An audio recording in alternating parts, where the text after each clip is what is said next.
Hi అండి. ఇంతకు ముందు అయితే పిజ్జా బేస్ ఎలానో చూపించాను కదండి. ఇప్పుడైతే టాపింగ్ ఎలానో చూపిస్తున్నాను. ఒక ప్లేట్కి అయితే ముందు ఆయిల్ అయితే స్ప్రెడ్ చేసేసుకోవాలి. తర్వాత అందులో పిజ్జా బేస్ అయితే మొత్తం కూడా స్ప్రెడ్ చేయాలండి. దానికేమో ఫోర్క్తోనైతే గంటలు అయితే పెట్టేసుకొని కొంచెం పిజ్జా సాస్ అలాగే కొంచెం టమాటా సాస్ వేసుకోవాలి. స్ప్రెడ్ చేసేసి మొజరెల్లా చీజ్ అయితే వేసేసుకొని ఏవైతే వెజిటేబుల్స్ ఉంటాయో ఆ వెజిటేబుల్స్ అయితే మనం మొత్తం డెకరేట్ చేసుకోవాలండి. నేనైతే ఆనియన్, క్యాప్సికమ్, టమాటా అలాగే స్వీట్ కార్న్ అయితే వేస్తున్నానండి. అవి వేసిన తర్వాత కొంచెం చిల్లీ ఫ్లేక్స్ అలాగే ఆరోగ్యాన వేసుకోవాలి. తర్వాత ఫైనల్గా అయితే మళ్ళీ చీజ్ కూడా వేసి టాపింగ్ కంప్లీట్ చేసేసుకుంటామండి.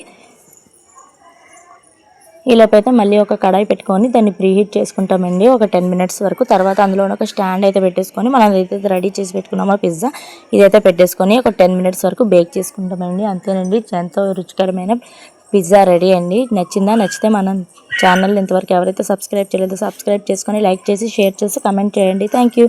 మీరు కూడా ఈ రెసిపీని ట్రై చేసి ఎలా వచ్చిందో నాకు కమెంట్ సెక్షన్లో కమెంట్ చేయండి.